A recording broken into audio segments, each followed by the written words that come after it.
Assalamu alaikum wa rahmatullahi wa barakatuh, my dear brothers and sisters. This is episode 15. The last episode was actually 14. By mistake, I said 15. This is episode 15. Searching for the light, I found Allah. This is Raya Shukatfad, as you already know. I had mentioned the last episode that something incredible happened, some decision that I made that was in a good and a bad, was disaster, and it was also good things came out of it that really affected me and my kids the rest of our lives. By the way, this is Tanjung Rhu Beach, the island of Langkawi in Malaysia. So I spend a lot of time in nature, so why not share nature with you? So you're not just looking at my face and get bored. This is very, very beautiful. In fact, a couple of weeks ago, the water, once a year, the water and the new moon settles, low tide, and I was able to walk with a lot of people. We walked all the way from this side to another island. We actually walked. So the video of that is on my YouTube. You can see it, inshallah.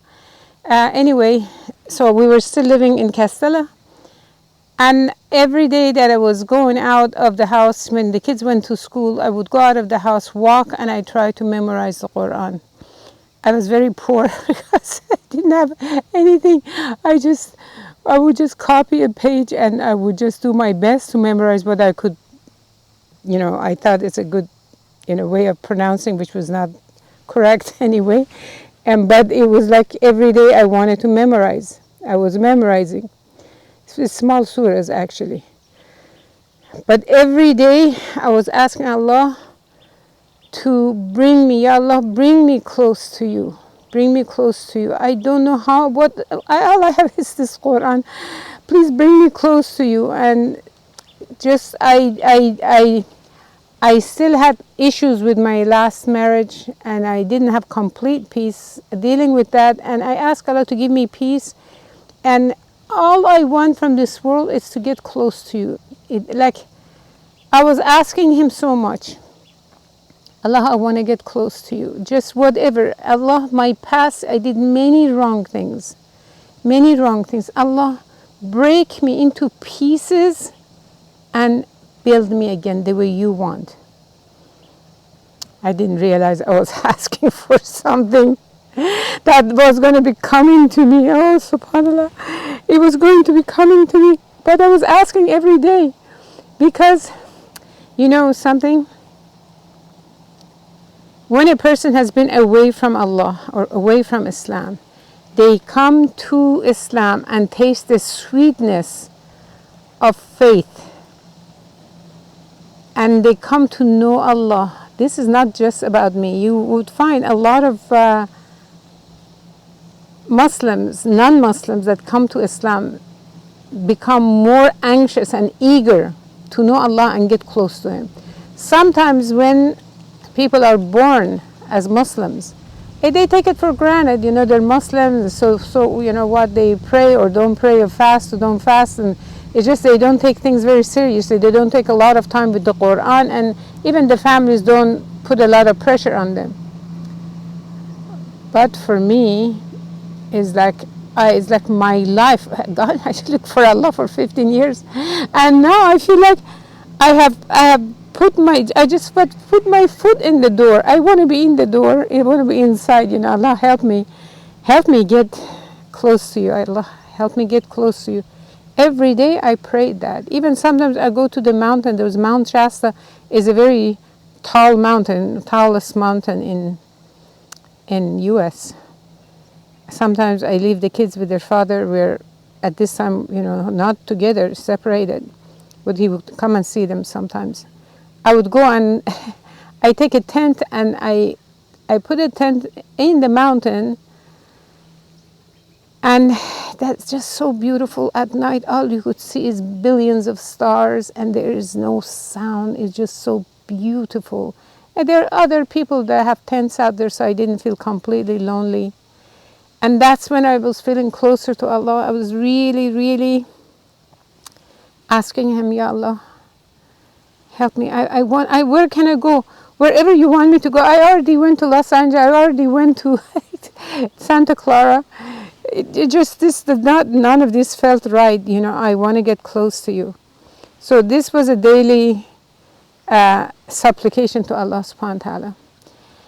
And in the meantime, what had happened for many, many years, my mother had some kind of a mental issues where she would hear voices and she always like talking with someone and arguing with them. And my brothers and sisters, they thought this is a mental problem, and we took her to the doctor. Doctor wanted to give her some pills to slow down her thinking, and she refused. She would not take it. And then somebody told me, Sister Raya, your mother may be suffering from Jinn attack. Maybe this is Jinn that's bothering her. You have to find somebody that is going to help her. I said, okay, I would do anything for her. At the time, before we came to Castella, we were living in Reading, in that house that my kids liked. The house that had mortgage on it, that I moved out from it. At that time, I was on the way out from the church, going to church. I had met some people, their husband and wife, that I had heard that these people cast out demons from people. And the people suggested that I should talk with them and let them come and see my mother. They can, if she's demon possessed, maybe they can deal with it. Because my mother was really suffering, and I didn't want to see her suffer. She was always arguing and talking with someone, invisible thing to us. And for someone who doesn't know about Jinn, they think, oh, she's going crazy. But I felt that, there is something in there that is not craziness. But I have to say something. If I don't say it, I would be neglecting something very important. When all 5 of us, brothers and sisters, came to U.S., and then later, and my father came, then later my mother, sister came, when we all had marriage and our families and everything, we left our parents alone. We hardly saw them. We would talk with them. We saw them maybe once every 2 or 3 months. They call us, they invite us for food. We all get together to eat the food. But when we got together, we all talked with each other and ignored our parents. May Allah forgive us. I think many of you who are hearing this may have a situation like this. Don't leave your parents alone. So what happened is, after I think 2 or 3 years, my father and my mother, they couldn't get along. They separated. This is also after 50 years of marriage, separated. My father said, I cannot handle it, and I want to move. So he moved on his own. Then my mother was alone. So once in a while we would see her. I'm the only one that would go really see her, talk to her, but not enough. I am so guilty of it. I've asked Allah for forgiveness. So when my mother was alone for so many years, she started developing, either was a mental issue or the Jinn. The Jinn issue with the Jinn, for those of you who do not believe Jinn does exist and does things, so please listen very carefully. This is not, I'm not making it up. The way that the Jinn can attack people or connect with people, not necessarily attack, is the kind of people are either lonely people that they have a lot of time alone, or the people who are sick, or the people who engage in activities that attracts the Jinn or shaitan. And a lot of older people who are alone, they get afflicted with this. They hear some voice at first, look at this shadow. They start having some kind of a kind communication, soft communication with them, and this older person sits and responds. And after a while, there's a communication going on. After a while, this Jinn becomes this person's best friend. And soon enough, as soon as the person surrenders to them, they get tormented. They get tormented big time. My mother got tormented more than 20 years. May Allah forgive us. We all left her. We all called her once in a while, but not. Why didn't one of us say, come and live with us? Why didn't we? We were all busy, with our lives and everything. Well, I'm the only one at the end that did that. I had her with me for 20 years. But before that happened, the damage was already done. So when I was living in that house in Reading, I invited this Christian couple to come and see what they could do to cast out, if she has jinn inside of it, to cast this out. So they talked with her, and they started playing their guitar, and they sang, and Jesus, and everything was about Jesus. And they said the only way this demon could be cast out, that she accept Jesus as their Lord. Their Lord means their God. I said, thank you very much for coming. The door is that way. So very respectfully got rid of them. I was not about to ask my mother to get into shirk just to get rid of the jinn. The jinn would love to hear that. So we left it. And then the next, I said, I want to find some Muslims. The next time, I heard about a Kashmiri couple that are very effective. Their work is very effective. So I invited them from somewhere. There was another city. You know, something just bit me. I don't know what it was. Another city, and they came, and they seemed to be very nice. I invited them to spend the night because they came long ways, and they said they could help my mother. And just right before they came, my mother got very sick. We had to put her in the hospital. When these people came, they said this is very normal because the jinn knows when someone is about to come to get rid of him. They know. They afflict the person in such a way so that they would not be in danger. The jinn. So the next day, I brought my mother home. But in the morning, I was talking with the couple. I found out they're both Muslim, but they're not married. They sleep with each other, they live with each other, they travel with each other, they do this job with each other. I would not let them do anything for my mother. And I advised them, I said, this is not how you serve Allah. You serve the creation of Allah. I'm sorry, no. Out. Gone. So what can I do? So we come back to Castella. I'm in the house in Castella. And again, my mother still has the same situation. I got to know a sister from Washington, Seattle, Washington, and that was Iranian, a Sunni Muslim, and she started making contact with me, and we connected with each other. And I told her about my mother, and then she one day called me, and she said, there is a sheikh here from Saudi Arabia. He is the best probably in the world for dealing with the jinn. And he is in South Carolina, actually. Take your mother there. Let him see your mother. This would be well worth the trip. Well, South Carolina airline would be very expensive. 2 people. I said, I cannot go there. I cannot go there. Few months went by.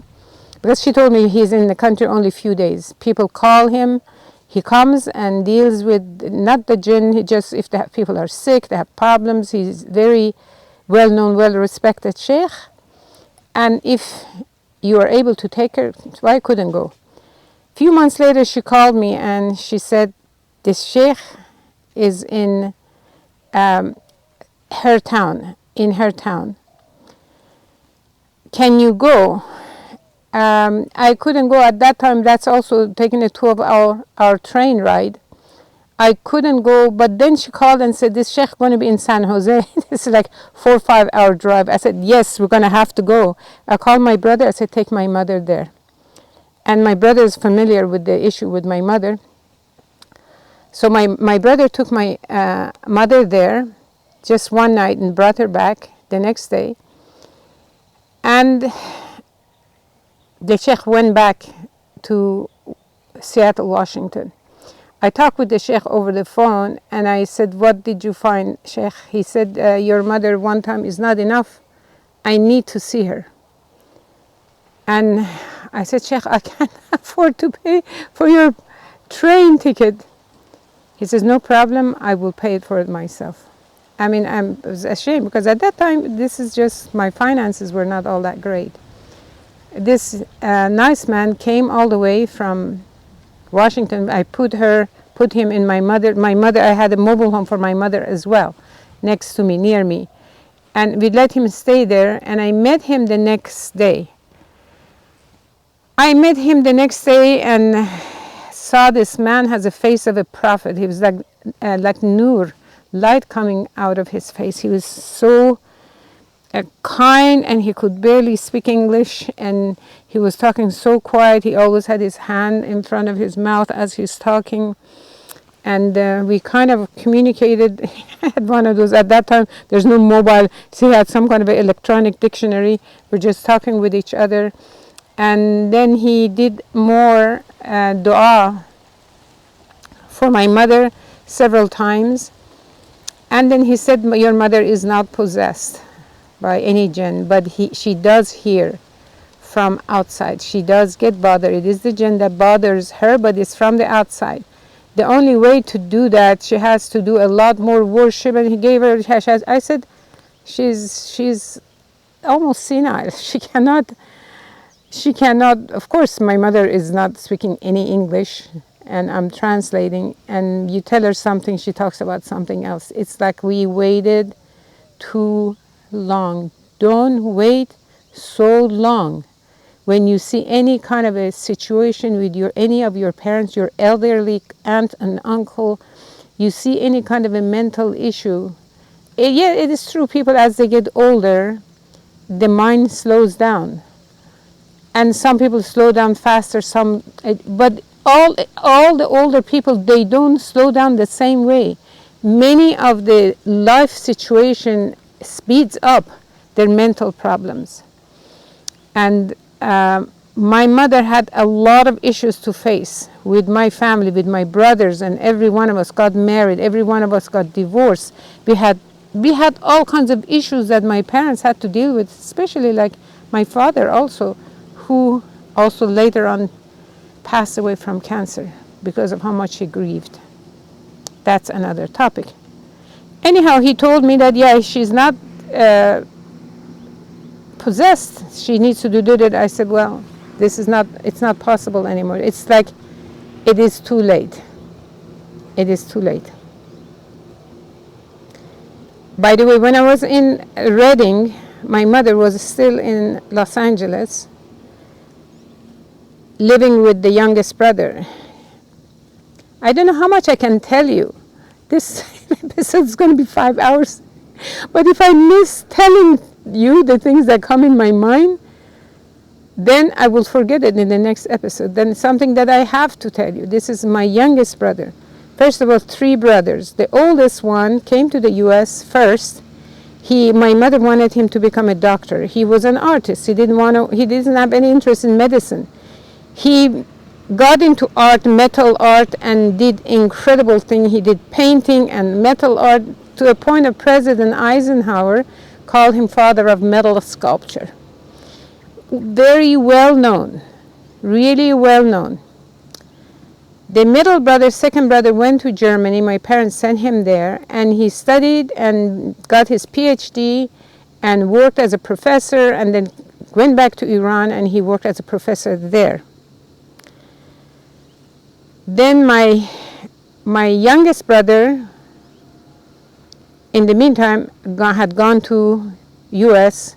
He started working with my oldest brother. They started competing with each other. They started hating each other. They just became a disaster just as a result of finances. Because my youngest brother was not a successful person. And the only way he knew to make money is to copy whatever my older brother made and make some changes and then try to sell them himself. This caused a lot of problem for them. So when my father went to U.S., all the time my brothers are putting the grievances to him. When I went to U.S., I'm the youngest of 5. I think by the next day I got bombarded by complaints from my oldest brother. So he did this, he did that, look what he did to me and everything else. My youngest brother says, he has so much money, why can't he? It's like the competition, the rivalry between them was severe. They were not communicating, they were not seeing each other, and I'm in the middle. Well, in the meantime, when I came to the country, it was my youngest brother who gave me a job. It was my youngest brother who bought house for my parents. It was my youngest brother who anybody who needed help, he helped, even though he had a small business. I was working for him and made, some success for him, for his business, alhamdulillah. What happened with my youngest brother, he got together with some wrong friends that introduced him to drugs. That was the end of him. He had a home in Beverly Hills. At that time, he's across from Superman. At that time, Superman movie stars lived there. He had a $1 million home, and he drove a Rolls Royce. He had an Excalibur. He had everything that would attract female, and he was very much into female. Even though he had a wife many years before that, he cheated on her, even had a child. They got divorced. She was the best for him, and he did not appreciate that. He was into women and drugs and everything else till he lost the house in Beverly Hills. He lost his cars. He lost his business to a point where he lived in his car for the next, I would say, 30 years. Every once in a while, one of us would take him in, but he would steal from us and do something that we could not welcome him anymore.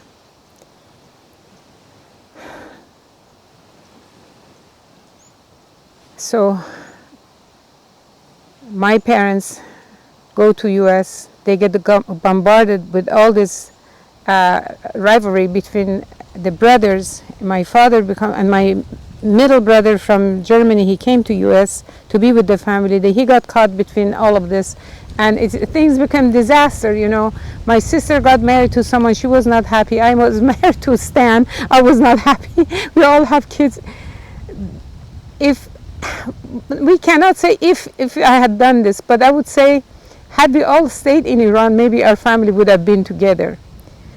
But had we stayed in Iran, maybe I would have never come to Islam the way I have come to Islam. Maybe I would have just taken it for granted and didn't think anything of it, some of the things I could have done while I was there that later on I realized I would not want to have done it. Anyhow, so this is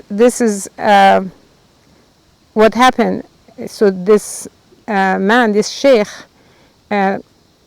said, just be kind with her, take care of her, take care of your mother the best that you can, and this is basically, that's it.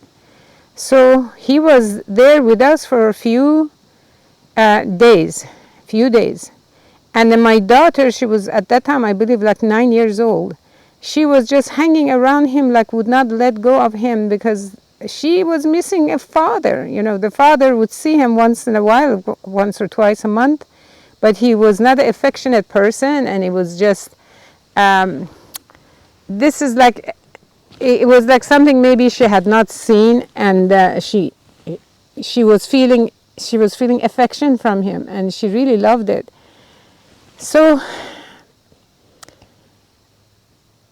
at one point, and he could barely speak English, at one point he told my daughter to come to me and ask me to marry him.